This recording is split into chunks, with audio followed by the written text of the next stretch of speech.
Baik adik-adik sekalian, di pertemuan ke-11 ini di mata kuliah Kewirausahaan ini, eh, kita akan membahas tentang satu tema, yaitu tentang rencana pemasaran. Ada orang beranggapan bahwa pemasaran itu menjadi sangat penting sekali untuk agar penjualan lancar, agar volume penjualannya lebih banyak. Nah, kita akan melihat sebenarnya bagaimana sebenarnya perbedaan antara penjualan atau kemudian dengan marketing. Nah, adik-adik sekalian, ada dua dalam bisnis. Kalau minggu lalu kita bicara tentang bahwa bisnis itu ada menjual barang dan menjual jasa, maka di pertemuan ini kita juga akan melihat bahwa bisnis itu ada dua juga, ya, meskipun ada banyak lagi instrumen lainnya. Tapi yang paling penting adalah yang pertama adalah ketika barangnya ada, ya, barangnya sudah jadi, maka yang harus dipikirkan kemudian adalah bagaimana memasarkannya. Karena sehebat apapun sebuah barang kalau tidak dipasarkan, maka orang tidak tahu apa manfaatnya, ya, apa uniknya, lalu apa kelebihannya dan berbagai macamnya. Oleh karena itu dibutuhkan untuk memasarkan.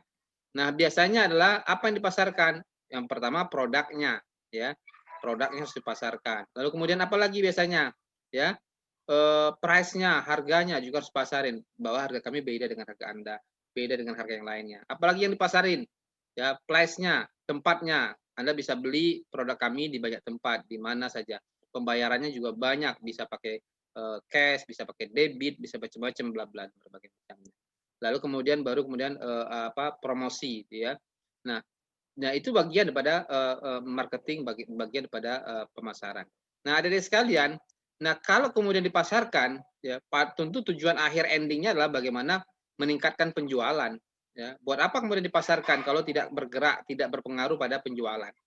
Nah, penjualan ini menjadi sangat penting juga, yang sering kita kenal dengan istilah selling. Nah, titik berat konsep penjualan itu pada produknya, penjualan dan promosi. Lalu dari mana dapat keuntungannya? Keuntungannya dari volume penjualan atau kita sering dikenal dengan cash flow, ya, perputaran uangnya. Nah, adik-adik sekalian, titik berat konsep pemasaran itu pada kebutuhan konsumen.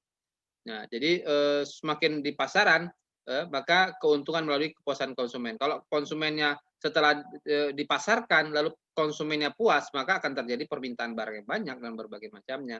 Atau kemudian konsumen akan terus membutuhkan. Nah, adik-adik sekalian, inti dari marketing atau pemasaran adalah memuaskan kebutuhan dan keinginan pelanggan. Jadi selalu orang mengatakan kepuasan konsumer itu di atas segala-galanya. Nah, bagaimana membuat rencana pemasaran? Pertama adalah penentuan dan pemilihan sektor dari area pasar. Contoh sektor perdagangan, industri. Jadi harus jelas lah targetnya kira-kira gitu. Lalu kemudian menentukan kebutuhan, keinginan, dan harapan pelanggan. Ya. Lalu ketiga membuat profil calon konsumen. Maka tidak jarang kemudian kalau kita belanja kita ditanya, ya kerja di mana Pak, berapa penghasilannya dan berbagai macamnya. Nah lalu memilih pasar sasaran. Ada individu, ada khusus, ya, khusus misalnya khusus mahasiswa, ya, khusus perumahan dan berbagai macamnya. Begitu juga dengan segmentasi, ya, bisa jadi segmentasi anak-anak sekolah dan berbagai macamnya. Ya. Lalu kemudian yang berikutnya adalah menentukan jenis strategi pemasaran dalam persaingan produk, ya, orientasi pada kebutuhan dan keinginan pelanggan. Ya. Kalau bikin produk, kalau orang nggak butuh ya buat apa? Jadi disesuaikan dengan kebutuhan.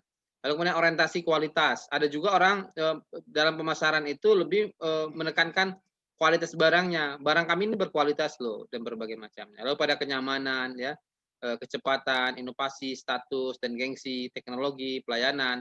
Nah, lalu kemudian perencanaan strategi pemasaran. Itu menggunakan biasanya teori 4P, product, price, place dan promosi. Nah, tapi Wardah Nur Hayati Zubakat itu menjadi menarik. Masih ingat nggak cerita Pak Hendra? Wardah dengan ownernya Nur Hayati Zubakat itu menambah menjadi 5P. Ada yang tahu nggak 5P? P yang kelimanya apa ya? Pertolongan. Pertolongan Allah. Berdoa. Pertolongan. Jadi Allah. apapun produknya, sehebat apapun harganya, sehebat apapun tempatnya, sehebat apapun promosinya, ya, dipasarin itu semuanya. Tapi kalau kemudian Allah nggak nolong, nggak jadi juga kira-kira gitu. Jadi memang yang paling penting itu adalah kemudian bagaimana selain ikhtiar kepada manusia juga ikhtiar kepada Allah. Karena Allah lah sang penentu. Sehingga di dalam Al-Quran itu dikatakan, Kul man yarzuqukum minas sama'i wal ard. Katakan siapa yang memberikan Anda rezeki dari langit dan bumi, maka katakanlah Allah. Tidak ada yang bisa memberikan rezeki pada Anda dan kecuali dari Allah. Nah, ini Masya Allah luar biasa dahsyatnya. Jadi, ya kewajiban kita hanya ikhtiar, tapi pada akhirnya Allah.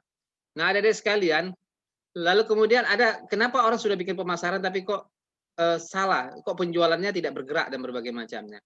Nah, boleh jadi target pasar yang terlalu besar, ya. Jadi, boleh bermimpi, tapi kalau kemudian besar banget, satu Indonesia misalnya, ya juga, nggak kena juga kira-kira. Ibarat nembak itu kan harus fokus, memanah kan juga harus fokus kira-kira. Nah, tentukan target misalnya Ciputat sekitarnya. Nah, bolehlah kira-kira agak kecil Ciputat kira-kira, atau Jakarta Selatan, atau Jakarta Barat, dan berbagai macamnya. Lalu kemudian target pasar yang salah. Nah, target pasar yang salah ini tidak jarang juga kemudian kita beranggapan bahwa, apa, di situ adalah contoh sering Pak Endra jelaskan adalah Suki Baduy misalnya. Pas kita jalan-jalan ke Suki Baduy, wah, lalu lihat nih Suki Baduy nggak pakai sandal nih, kalau begitu cocok nih dibangun, pabrik sandal di sini. Berjalan setahun, ternyata nggak laku-laku tuh sandalnya. Dipasarin juga nggak laku. Kenapa? Ternyata memang orang Baduy nggak pakai sandal. Jadi salah kira-kira dalam, target pasarnya. Nah, begitu juga yang ketiga, mencari target pasar di tempat yang salah, ya. Di tempat yang salah artinya, ya salah saja, kita pingin promosi di situ, tapi ternyata orangnya nggak punya uang, pendapatannya nggak ada, ya. Lalu kemudian bagaimana kemudian dia mau belanja dan berbagai macamnya. Nah, saya pikir itu ya, Dek, bagian daripada, pemasaran. Tapi ala kulli hal, sehebat apapun pemasaran kalau kemudian, Allah yang tidak mengizinkan nggak jadi juga. Tapi yang paling penting adalah bagaimana kemudian ikhtiarnya dengan membuat pemasaran yang begitu banyak sekarang, bisa menggunakan offline, bisa menggunakan online, apalagi adik-adik hidupnya di zaman 4.0 ini, di zaman digitalisasi. Nah, saya pikir kesempatan untuk bisa melakukan, lompatan lebih cepat, saya pikir lebih bisa, dan penjualan lebih banyak, saya pikir juga lebih bisa. Saya pikir itu adik-adik sekalian, silakan, berdiskusi, silakan kalau ada yang ingin ditanyakan.